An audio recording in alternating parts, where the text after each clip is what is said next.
నేటి ఈ కార్యక్రమానికి ముఖ్య అతిథి శ్రీ శంకర మహాదేవన్జీ, వేదిక పైన ఉన్న మాననీయ సర్కారీ వాహజీ, విదర్భ ప్రాంత మాననీయ సంఘచాలక్, నాగపూర్ మాననీయ సంఘచాలక్, నాగపూర్ మహానగర్ మాననీయ సహసంఘచాలక్, ఇతర అధికారులు, పుర ప్రముఖులు, మాతృమూర్తులు, ఆత్మీయ స్వయంసేవక బంధువులారా, దానవత్వం పైన మానవత్వం సాధించిన విజయానికి సంకేతంగా శక్తి ఉపాసన పండుగగా మనం ప్రతి సంవత్సరం విజయదశమి ఉత్సవాన్ని జరుపుకుంటాం.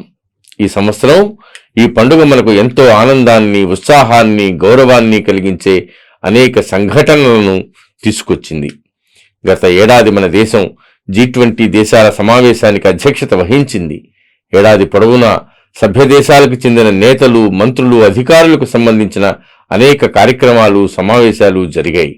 భారతీయుల ఆత్మీయ ఆతిథ్యపు అనుభూతి, భారత యొక్క గౌరవనీయ చరిత్ర, ఉజ్వల వర్తమానం సభ్య దేశాలను ఎంతగానో ప్రభావితం చేసింది. ఆఫ్రికా దేశాలకు శాశ్వత సభ్యత్వాన్ని కలిగించే తీర్మానాన్ని సమావేశాల మొదటి రోజునే ఏకగ్రీవంగా ఆమోదింపజేయడం వంటివి భారత్ వ్యవహార కుశలత విషయంలో ప్రపంచంలో భారత్కు ఉన్న గుర్తింపును మరోసారి సభ్య దేశాలకు అనుభవంలోకి తెచ్చింది. భారత్ విశుద్ధ భావన, దృష్టికోణం, ప్రపంచపు ఆలోచన ధోరణికి వసుధైవ కుటుంబకం అనే ఆలోచనను జోడించింది. ఇప్పటి వరకు G20 పరిమితమైన ఆర్థిక సంబంధమైన ఆలోచనకు మానవీయ దృష్టికోణం ఇప్పుడు ఏర్పడింది. భారత్ను ప్రపంచంలో ప్రముఖ స్థానానికి చేర్చే ముఖ్యమైన కార్యాన్ని సందర్భంగా మన దేశ నాయకత్వం సాధించింది. ఈసారి ఆసియా క్రీడల పోటీల్లో మన ఆటగాళ్లు 107 పతకాలను, అంటే 28 బంగారు, 38 వెండి, 41 కాంస్య పతకాలను సాధించి దేశ ప్రజలకు ఎంతో ఉత్సాహాన్ని, ఆనందాన్ని కలిగించారు. వారిని అభినందిస్తున్నాం. పెరుగుతున్న భారత్ యొక్క శక్తి, బుద్ధి కుశలతను చంద్రయాన్ సందర్భంగా ప్రపంచం మరోసారి తెలుసుకుంది.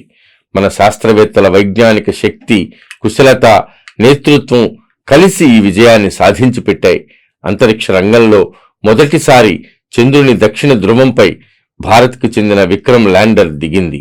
భారతీయులందరికీ ఎంతో ఆత్మవిశ్వాసాన్ని, గౌరవాన్ని పెంచే ఈ కార్యాన్ని సాధించిన శాస్త్రవేత్తలు, వారిని ప్రోత్సహించిన నాయకత్వం అందరి మన్ననలకు పాత్రమవుతోంది. ఒక దేశపు లక్ష్యం, ప్రయోజనం, ప్రపంచ ప్రయోజనాలను సాధించడంలో ఆ దేశపు జాతీయ ఆదర్శాలు కీలకమవుతాయి. అందువల్లనే మన రాజ్యాంగపు మూల ప్రతిలో ధర్మానికి రూపమైన శ్రీరామచంద్రుని చిత్రం ఉంది. బాలరామునికి అయోధ్యలో భవ్యమైన మందిరం నిర్మితమవుతోంది. జనవరి 23న శ్రీరాములలా ప్రాణ ప్రతిష్ఠ జరుగుతుందని ఇప్పటికే ప్రకటించారు. భద్రత, ఇతర ఏర్పాట్లను దృష్టిలో పెట్టుకుని ఆ రోజు అయోధ్యలో పరిమిత సంఖ్యలోనే భక్తులను అనుమతించే అవకాశం ఉంది. శ్రీరామచంద్రుడు సత్ప్రవర్తనకు, కర్తవ్య పాలనకు, స్నేహానికి, కరుణకు ప్రతీక. అయోధ్యలో బాలరాముని ప్రతిష్ఠ రోజున అందరూ అక్కడికే వెళ్లాలనుకోకుండా తమ తమ ప్రాంతాల్లో చిన్న చిన్న కార్యక్రమాలు ఏర్పాటు చేసుకోవడం ఉత్తమం. అయోధ్య రామమందిరంతో పాటుగా మన మనస్సులలోనూ రామమందిరాలను తెరచుకుని మన మనస్సులనే అయోధ్యలుగా మలచుకోవాలి. శతాబ్దాల తరబడి ఎదురైన సంకటాలు, బాధల నుంచి బయటపడి భారత్ భౌతికంగా, ఆధ్యాత్మికంగా ప్రగతి సాధిస్తున్నదనే సంకేతాన్ని ఇస్తున్న ఈ అమృత కాలాన్ని మనం ప్రత్యక్షంగా దర్శించగలగడం మనందరి అదృష్టం. ప్రపంచానికి అహింస, భూతదయలను నేర్పిన శ్రీ మహావీర స్వామి 2550వ వర్ధంతి 3350 సంవత్సరాల సుదీర్ఘ విదేశీ పాలన నుంచి ముక్తి మార్గాన్ని చూపి హైందవీ స్వరాజ్యాన్ని స్థాపించడమే కాక న్యాయపూర్ణమైన పరిపాలన అందించినటువంటి ఛత్రపతి శివాజీ మహారాజ్ రాజ్యాభిషేకం జరిగి 350 సంవత్సరాలు పూర్తి కావడం, ఆంగ్లేయ పాలన నుంచి ముక్తి సాధించడం కోసం సంపూర్ణ సమాజంలో స్వ అనే భావనను జాగృతం చేయడానికై సత్యార్థ ప్రకాశ్ రచించినటువంటి స్వామి దయానంద సరస్వతి 200వ జయంతిని ఈ ఏడాది మనం జరుపుకున్నాం. వచ్చే ఏడాది ఇలాంటి మరో 2 జాతీయ మహాపురుషులను స్మరించుకుంటాం. స్వాభిమానం, స్వాతంత్ర్యాలను నిలబెట్టుకునేందుకు బలిదానం చేసిన సాహసం, ధైర్యం, బుద్ధి, శక్తులకు ప్రతీకగా నిలవడమే కాక సుపరిపాలనకు పేరుగాంచిన రాణి దుర్గావతి 500వ జయంతి సంవత్సరం మనం ఈ ఏడాది జరుపుకోబోతున్నాం. అలాగే సుపరిపాలనకు, సామాజిక వికృతులను సవరించేందుకు జీవితకాలం కృషి చేసిన ఛత్రపతి సాహు మహారాజ్ 150వ జయంతి సంవత్సరం కూడా ఈ ఏడాది.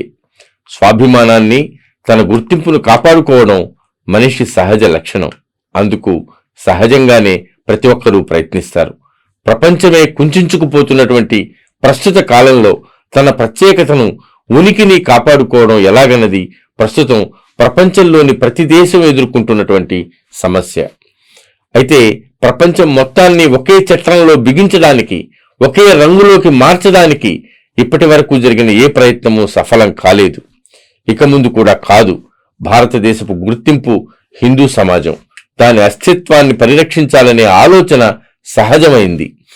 నేడు ప్రపంచపు అవసరాల దృష్ట్యా భారత్ తన మౌలిక విలువల ఆధారంగా నేటి కాలానికి అనుగుణమైన స్థితిలో నిలబడాలని ప్రపంచం మొత్తం ఆకాంక్షిస్తోంది. మత మౌఢ్యం, అహంకారం, ఉన్మాదాల వల్ల నేడు ప్రపంచం అనేక సమస్యలను ఎదుర్కొంటోంది. స్వార్థ ప్రయోజనాల ఘర్షణ, అతివాదం కారణంగా ఉక్రెయిన్ యుద్ధం, గాజా యుద్ధం జరుగుతున్నాయి. ప్రకృతి విరుద్ధమైన జీవనశైలి, విశృంఖలత్వం, అడ్డు అదుపు లేని భోగవాదం కారణంగా మనుషులలో కొత్త కొత్త శారీరక, మానసిక సమస్యలు వస్తున్నాయి. వికృతులు, నేరాలు పెరుగుతున్నాయి. వ్యక్తివాదం పెరిగిపోవడం వల్ల కుటుంబాలు విచ్ఛిన్నమవుతున్నాయి. ప్రకృతి శోషణ వల్ల కాలుష్యము, భూతాపం పెరగడం, ఋతువుల క్రమంలో అసమతుల్యత, ప్రకృతి వైపరీత్యాల వంటి అనేక సమస్యలు కలుగుతున్నాయి. తీవ్రవాదం, శోషణ వంటివి పెరుగుతున్నాయి. బాహ్యమైన దృష్టి మాత్రమే ఉన్న పాశ్చాత్య ప్రపంచం ఈ సమస్యలకు పరిష్కారాలు చూపలేదని స్పష్టమైపోయింది. ఈ నేపథ్యంలో సనాతన విలువలు, సంస్కారాల ఆధారంగా భారత్ మాత్రమే ప్రపంచానికి నిజమైన సుఖశాంతులను అందుకునేటువంటి మార్గాన్ని చూపగలదు. ప్రకృతి వైపరీత్యాల గురించి తాజా ఉదాహరణ ఇటీవల హిమాచల్ ప్రదేశ్లో కనిపించింది. హిమాచల్, ఉత్తరాఖండ్, సిక్కిం వరకు ప్రకృతి విపత్తులు సంభవించడం చూశాం. భవిష్యత్తులో సంభవించే మరిన్ని తీవ్ర పరిణామాలకు ఇవి సూచనలని నిపుణులు ఆందోళన వ్యక్తం చేస్తున్నారు. దేశ రక్షణ, పర్యావరణ సమతుల్యత దృష్ట్యా దేశంలోని ఉత్తరం వైపు ఉన్నటువంటి ఈ ప్రాంతం అత్యంత ముఖ్యమైనది. ఎల్లప్పుడూ దీన్ని రక్షణ అత్యావశ్యకం. రక్షణ, పర్యావరణం, జనాభా సమతుల్యత, అభివృద్ధి దృష్ట్యా ఈ ప్రదేశాన్ని ఒక ప్రాంతంగా, హిమాలయ క్షేత్రంగా గుర్తించాలి. అవటానికి ఇది ప్రకృతి రమణీయ క్షేత్రమే అయినా ఈ ప్రాంతం ఎప్పటికప్పుడు అనేక భౌగోళిక మార్పులకు లోనవుతూ ఉంటుంది, అస్థిరంగా ఉంటుంది. ఈ ప్రాంతంలోని భూగర్భ, భూపృష్ఠ జీవ వైవిధ్యాన్ని పరిగణనలోకి తీసుకోకుండా అభివృద్ధి కార్యక్రమాల గురించి రూపకల్పన జరిగింది. దాని కారణంగానే ఈ ప్రాంతంతో పాటు మొత్తం దేశం సంకట స్థితి వైపు వెళుతోంది.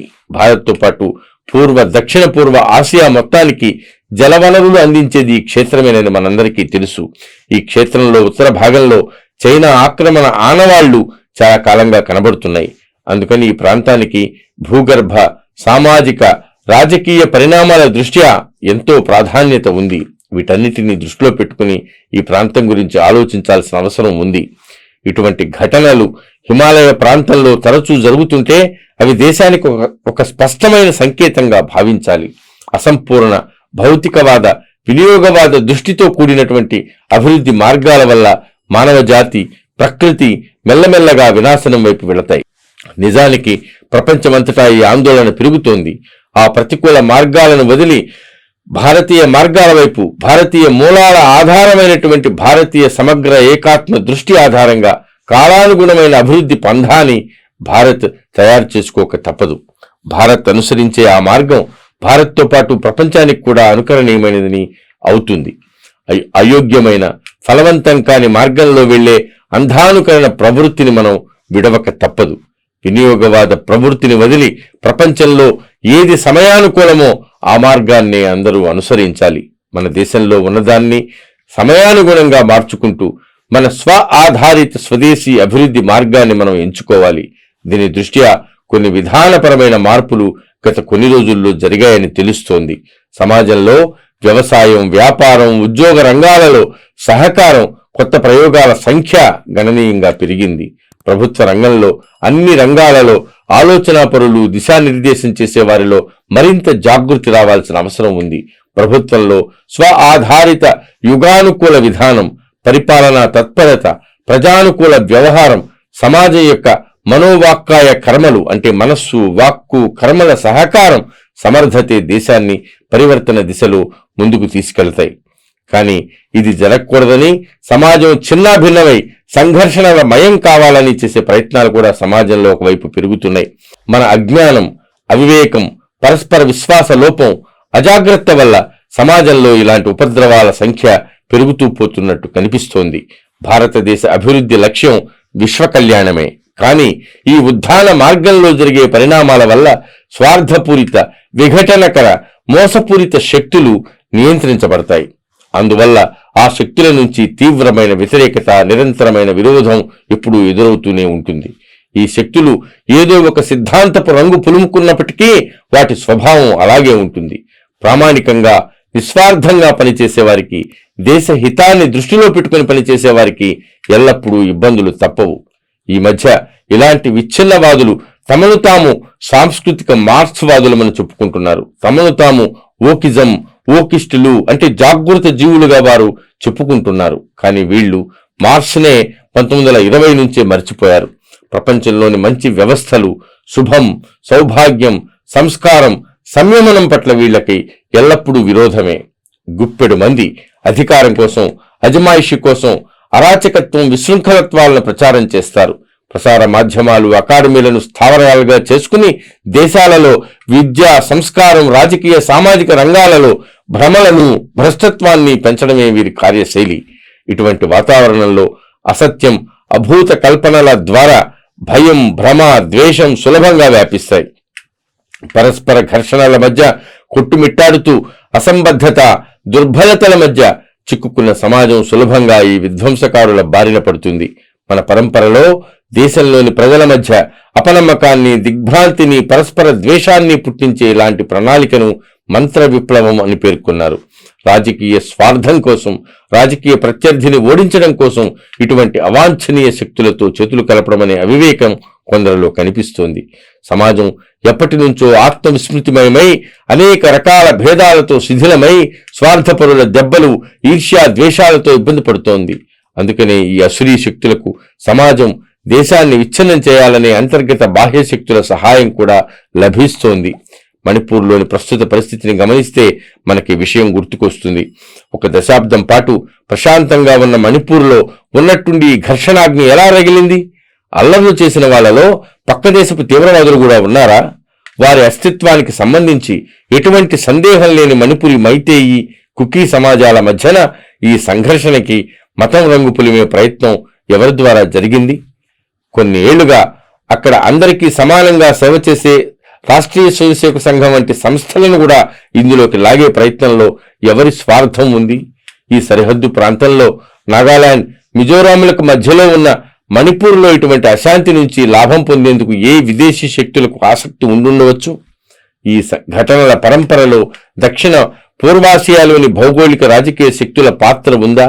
దేశంలో పూర్తి మెజారిటీ కలిగినటువంటి ప్రభుత్వం ఉన్నప్పటికీ ఈ హింస ఇన్ని రోజులు ఎటువంటి అడ్డు అదుపు లేకుండా ఎవరి మద్దతుతో సాగుతోంది? గత 9 సంవత్సరాల్లో ఉన్న శాంతిని కొనసాగించాలని రాష్ట్ర ప్రభుత్వం భావించినప్పటికీ ఈ హింస ఎలా పుట్టింది? ఎలా సాగుతోంది? ఈ రోజున ఘర్షణ పడుతున్న ఈ ఇరుపక్షాలు శాంతి చర్చలకు అంగీకరించగానే, ఆ దిశగా సానుకూలంగా ముందుకు కదలగానే ఏదో ఘర్షణ పుట్టించి మళ్లీ హింసను రగిలిస్తున్న శక్తులు ఏవి? ఈ సమస్యను పరిష్కరించడానికి అనేక విధాల ప్రయత్నం అవసరం అవుతుంది. ఎలాగైతే రాజకీయమైన ఆలోచన, కార్యాచరణ అవసరమో, దీంతో పాటు ఈ అనుకోని పరిస్థితి వలన పుట్టినటువంటి అవిశ్వాసాన్ని తొలగించడానికి సమాజానికి నేతృత్వం వహించే వ్యక్తులు, సంస్థలు కూడా విశేషమైన పాత్ర వహించాల్సి ఉంటుంది. సంఘ స్వయంసేవకులు సమాజ రంగంలో నిరంతర సేవ, సహాయక చర్యలతో పాటు సమాజంలో సజ్జన శక్తితో కలిసి శాంతి కోసం ప్రయత్నం చేస్తున్నారు. అందరినీ తమవారిగా భావించి అందరికీ ఈ విషయాన్ని అర్థం చేయించి సురక్షితమైన, వ్యవస్థితమైన, సద్భావనతో కూడిన శాంతి కోసం ఆర్ఎస్ఎస్ ప్రయత్నం చేస్తోంది. ఇటువంటి భయంకరమైన పరిస్థితుల్లో కూడా శాంత చిత్తంతో అందరినీ కలుపుకుని ముందుకు సాగే ప్రయత్నం చేసిన వారికి, స్వయం సేవకులకు అభినందనలు. ఈ పరిస్థితికి సరైన సమాధానం సమాజ ఏకత్వంతోనే వస్తుంది. అన్ని పరిస్థితులలో ఈ ఏకత్వమే సమాజంలో వివేకాన్ని జాగృతపరిచే కీలకమైన అంశమవుతుంది. రాజ్యాంగంలో కూడా భావ ఏకాత్మ సాధన ఒక మార్గదర్శక సూత్రంగా పేర్కొనబడింది. ప్రతి దేశంలో ఈ ఏకత్వాన్ని సాధించే మార్గాలు వేరువేరుగా ఉంటాయి. కొన్ని దేశాల్లో భాష, కొన్ని దేశాల్లో అందరికీ సమాన వ్యాపార లాభం, కొన్ని దేశాల్లో ఒక సుదృఢ ప్రభుత్వం దేశాన్ని ఏకత్వంతో నడిపే సూత్రం అవుతాయి.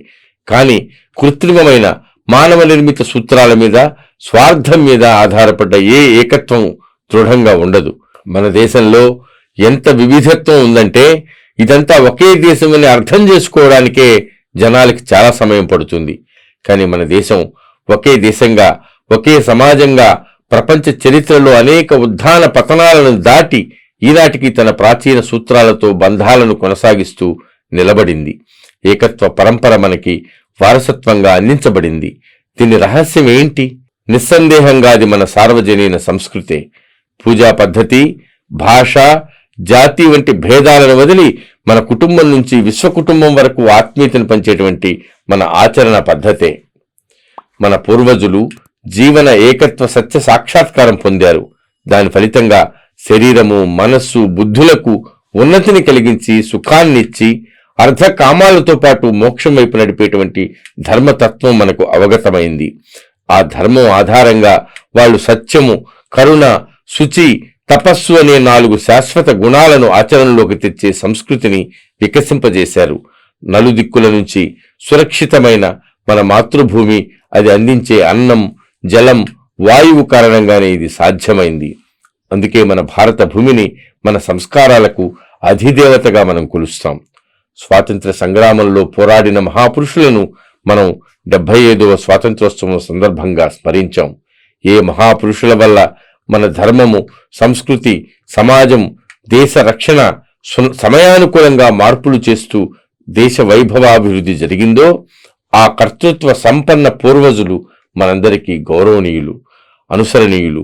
మన దేశంలో భాషలు, ప్రాంతాలు, పంథాలు, సంప్రదాయాలు, జాతులు, ఉపజాతులు మొదలగు వివిధత్వాలను ఒకే సూత్రంతో కలిపి ఉంచి ఒకే దేశంగా నిలబెట్టిన మాతృభూమి పట్ల భక్తి, పూర్వజుల పట్ల గౌరవం, అందరికీ సమాన సంస్కృతి అనే ఈ 3 గుణాలు మన ఏకత్వానికి ఆధారభూతాలు. సమాజంలో ఏకత్వం ప్రేమ నుంచి వస్తుంది, స్వార్థం నుంచి కాదు. మన సమాజం చాలా పెద్దది, చాలా వివిధత్వం నిండింది. కాలక్రమంలో కొన్ని విదేశీ ఆక్రమణలతో అనేక వికృతులు కూడా వచ్చాయి. అయినప్పటికీ మన సమాజం ఇవే 3 గుణాల ఆధారంగా ఒకే సమాజంగా నిలబడింది. అందుకని మనం ఏకత్వం గురించి ఆలోచించినప్పుడు అది ఏదో ఒక వ్యాపార ధోరణి నుంచి రాదు. అలాగే కృతకమైనటువంటి ఏకత్వం ఎక్కువ కాలం నిలబడదు. ఈనాడు మన సమాజంలో కలహాలు నింపాలనే కుట్రలు చూసి చాలామంది ఆందోళన చెందుతున్నారు. తమను తాము హిందువులుగా చెప్పుకునే వాళ్ళు పూజా పద్ధతి కారణంగా ముస్లిములుగా, క్రైస్తవులుగా గుర్తింపబడ్డవాళ్లు కూడా కలుస్తున్నారు. ఈ చర్చలలో గుర్తుపెట్టుకోవాల్సిన అంశం, మనం సమాన పూర్వజుల వారసులం. మనమంతా ఒకే మాతృభూమి సంతానం, ఒకే సంస్కృతి వారసులం, పరస్పరం సమానం. ఈ భావనను మనం మరచాం.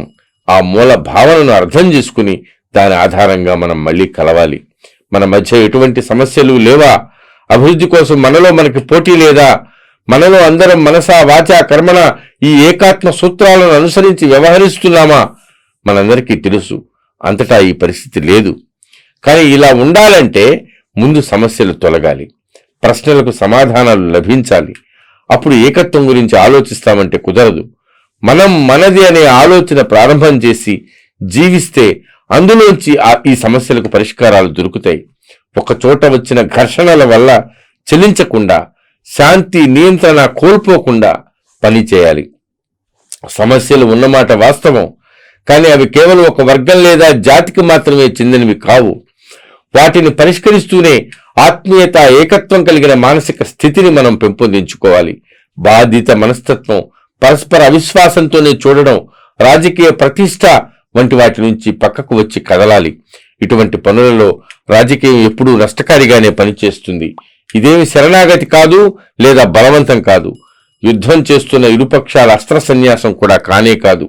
భారత్లోని వివిధత్వం మధ్య ప్రకటితమవుతున్న ఏకత్వ సూత్రం నుంచి వచ్చిన అనుబంధం ఇచ్చిన పిలుపు ఇది. మన స్వాతంత్ర్య భారత రాజ్యాంగానికి కూడా 75 ఏళ్లు గడుస్తున్నాయి. ఆ రాజ్యాంగం మనకి ఈ దిశను అందిస్తుంది. పూజ్య డాక్టర్ బాలాసాహెబ్ అంబేద్కర్ రాజ్యాంగ సభలో చేసిన 2 ప్రసంగాలు గమనిస్తే మనకి ఈ విషయం అర్థమవుతుంది. ఇది వెనువెంటనే పూర్తయ్యే పని కాదు. ఇది వరకు జరిగిన సంఘర్షణ గాయాలు ఇంకా అందరి మనస్సులలో ఉన్నాయి. విభజన చేసిన గాయాల ప్రభావం చాలా లోతైనది. దాని క్రియా ప్రతిక్రియల వలన మనస్సులో ఏర్పడే క్షోభ వ్యవహార శైలిలో మార్పుని తెస్తుంది. బస్తీల్లో ఇల్లు కలవడం నుంచి మొదలు చిన్న పెద్ద అనే తిరస్కార వ్యవహారం వరకు ఇది అనుభవంలోకి వస్తుంది. కొంతమంది చేసిన తప్పులు మొత్తం సమాజాన్నిగా భావించి మాట్లాడి ఆలోచించే తత్వాలు తలెత్తుతాయి. మనలో మనకి ఘర్షణ పెట్టి ప్రయోజనం పొందే శక్తులు దీని నుంచి పూర్తి లాభాన్ని పొందుతాయి. చూస్తూనే చిన్న ఘటనను పెద్దది చేసి ప్రచారం చేస్తారు. దేశ విదేశాల్లో ఆందోళనలు వ్యక్తం చేసే, ప్రమాద సూచనలు చేసే మాటలు ప్రచారమవుతాయి. హింసను ప్రేరేపించే టూల్ కిట్స్ సక్రియమై పరస్పరం అవిశ్వాసాన్ని, ద్వేషాన్ని మరింత పెంచుతాయి. సమాజంలో సామరస్యం కోరుకునే వాళ్ళందరూ ఈ కుట్రల మాయాజాలం నుంచి జాగరూకులై ఉండాలి. ఈ సమస్యలన్నింటికీ పరిష్కారం నెమ్మదిగానే వస్తుంది. దీనికోసం దేశంలో విశ్వాసం, సౌహార్ద వాతావరణం అవసరం. మన మనస్సుని స్థిరంగా ఉంచి విశ్వాసంతో పరస్పర అనుబంధం పెరగడానికి, పరస్పర అంగీకారం పెరగడానికి, అందరి మధ్య అనుబంధం పెరగడానికి మనసా వాచా కర్మణ పనిచేయాలి. ప్రచారాల మీద కాక వాస్తవికత ఆధారంగా పనిచేయాలి. ధైర్యం, నియంత్రణ, సహనశీలతతో మన వాక్కు, పనిలో తీవ్రత, క్రోధం లేదా భయం వదిలి దృఢత్వంతో సంకల్పబద్ధులమై ఎక్కువ కాలం పాటు నిరంతర ప్రయత్నం చేస్తూ ఉండాల్సిన అవసరం ఉంది. సత్సంకల్పాలు అప్పుడే ఫలిస్తాయి. ఎట్టి పరిస్థితుల్లోనూ ఎటువంటి రెచ్చగొట్టే పరిస్థితి ఉన్నప్పటికీ నాగరిక అనుశాసనం, న్యాయ వ్యవస్థ, రాజ్యాంగానికి లోబడి మాత్రమే మనం వ్యవహరించాలి. స్వాతంత్ర దేశంలో ఇటువంటి వ్యవహారమే దేశభక్తిగా గుర్తింపబడుతుంది. ప్రచార మాధ్యమాలను ఉపయోగించి చేసే దుష్ప్రచారాలు, వాటి ఫలితంగా వచ్చే ప్రత్యారోపణల గొడవలో పడకుండా వాటిని సమాజంలో సత్యాన్ని, ఆత్మీయతను ప్రచారం చేయడానికి ఉపయోగించాలి. హింస, ఆక్రమణలకు సంఘటితమైన సమాజంలో న్యాయాన్ని తగు విధంగా రక్షించడానికి ప్రభుత్వాలకు సహకారం అందించాలి. రాబోయే సంవత్సరం 2024 ప్రారంభంలోనే లోక్సభ ఎన్నికలు ఉన్నాయి. ఎన్నికలలో కుల, మత, ప్రాంత, భాషా భావనలు రెచ్చగొట్టి ఓట్లు దండుకునే ప్రయత్నం సరైంది కాదు, కానీ జరుగుతూ ఉంటుంది. సమాజాన్ని విభజించే ఈ మాటల నుంచి మనం జాగ్రత్తగా ఉండాలి. ఓటు వేయడం ప్రతి నాగరికుడి కర్తవ్యం. దాన్ని తప్పక నిర్వర్తించాలి. దేశ ఏకాత్మత, అఖండత, వైభవం, అభివృద్ధి అనే విషయాలను ఆలోచించి ఓటు వేయాలి. 2025-2026కు ఆర్ఎస్ఎస్ 100 సంవత్సరాలు పూర్తి చేసుకుంటుంది. పైన చెప్పిన అన్ని విషయాల పట్ల సంఘ స్వయం సేవకులు ముందుకు కదలడానికి సిద్ధమవుతున్నారు. సమాజ ఆచరణలో, వాక్కులో సంపూర్ణ సమాజం పట్ల, దేశం పట్ల గాఢమైన అనుబంధ భావన ప్రకటితమవ్వాలి. గుడి, నీరు, శ్మశానం విషయంలో ఇంకెక్కడైనా భేదాలు ఉంటే అవి సమాప్తమవ్వాలి. కుటుంబంలో అందరిలో నిత్యము మంచి వ్యవహారము, సంవేదనాశీలత కలిగి ఉండాలి. అది పెరగాలి. దాని ద్వారా సమాజ సేవ జరుగుతూ ఉండాలి. నీటి పొదుపు పాటించాలి. ప్లాస్టిక్ వాడకం మానాలి. ఇంటి పరిసరాలలో పచ్చదనం పెరగాలి. స్వదేశీ ఆచరణలో స్వనిర్భరత, స్వావలంబన పెరగాలి. దుబారా ఖర్చులు తగ్గాలి. దేశంలో ఉద్యోగాలు పెరగాలి. దేశంలోని ధనం దేశానికి ఉపయోగపడాలి. ఇందుకోసం స్వదేశీ ఆచరణ ఇంటి నుంచే ప్రారంభమవ్వాలి. న్యాయ వ్యవస్థ, నాగరికత, నియమాల పాలన జరగాలి. సమాజంలో పరస్పర అనుబంధం, సహకార ప్రవృత్తి సర్వత్రా వ్యాపించాలి. ఈ 5 ఆచరణాత్మక విషయాలు జరగాలని అందరూ అనుకుంటారు. కానీ చిన్నవాటి నుంచి మొదలుపెట్టి వీటిని ఆచరణలోకి తెచ్చే నిరంతర ప్రయత్నం అవసరం. సంఘ స్వయం సేవకులు రాగల రోజులలో సేవతో పాటు ఈ 5 విషయాలను కూడా పాటిస్తూ సమాజాన్ని కలుపుకుని ముందుకు తీసుకెళ్తూ వీటిని పాటించే విధంగా ప్రయత్నం చేస్తారు. సమాజ హితంలో ప్రభుత్వం, సజ్జన శక్తి ఏమి చేస్తున్నారో, చేయదలుచుకున్నారో వాటిలో సంఘ స్వయం సేవకుల యోగదానం తదనుగుణంగా ఉంటూనే ఉంటుంది. సమాజ ఏకత్వం, నిస్వార్థ ప్రయత్నం, జనహిత ప్రభుత్వం, జనానుకూల వ్యవస్థ, స్వ అధిష్టానం మీద నిలబడ్డ పరస్పర సహాయకారి ప్రయత్నాలు ఎక్కడ ఉంటాయో అప్పుడే దేశం బల సంపన్నం, వైభవ సంపన్నం అవుతుంది. బల వైభవ సంపన్న దేశం వద్ద మనలాంటి వసుధైక కుటుంబ భావన కలిగిన సంస్కృతి, తపస్సుతో వెలుగు వైపు నడిపేటువంటి సంస్కృతి, అసత్యం నుంచి సత్యం వైపు తీసుకెళ్లే సంస్కృతి, మృతప్రాయమైన జీవనం నుంచి సార్థకమైన అమృత జీవనం వైపు తీసుకెళ్లే సంస్కృతి ఉంటుందో అప్పుడు దేశం, విశ్వం కోల్పోయిన సమతుల్యతను తిరిగి సాధిస్తూ ప్రపంచానికి సుఖశాంతులతో కూడిన జీవనాన్ని అందిస్తుంది. భవిష్యత్తులో మన దేశ నవోత్థానం వల్ల ప్రపంచానికి మనగూడే ప్రయోజనం ఇదే. चक्रवर्तियों की संतान लेकर जगत गुरु का ज्ञान, बढ़े चले तो अरुण विहान, करने को आए अभिषेक, प्रश्न बहुत से उत्तर एक. भारत माता की जय. ఈ వీడియో మీకు నచ్చినట్లయితే లైక్ చేయండి, షేర్ చేయండి, సబ్స్క్రైబ్ చేయండి. మీ అభిప్రాయాన్ని కామెంట్ల రూపంలో తప్పకుండా తెలియజేయండి.